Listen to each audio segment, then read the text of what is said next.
Welcome to the Christmas market in Zagreb, the best European event 3 years in a row, according to the internet. Спасибо, русские друзья.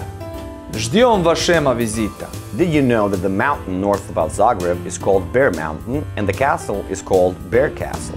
3 wars between humans and bears were fought in that mountain until the armies of men finally conquered Bear Castle.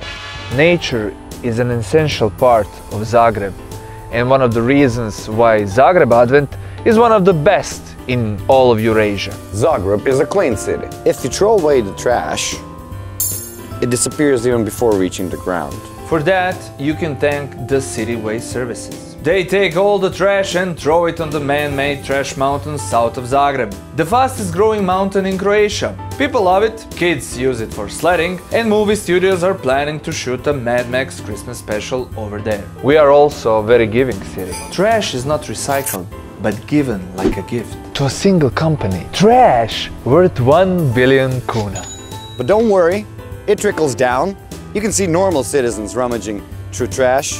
Everything is pure, white and clean. That's the formula for a perfect Christmas, or joining the Aryan Brotherhood. So don't worry about waste in Zagreb, it's all taken care of by our acquaintances. Bada boom, bada bing. We also hope you'll follow our next episode. It would be a shame if you left uncool. All the best for the holidays, or how we say in Zagreb, Mafia vodi grad!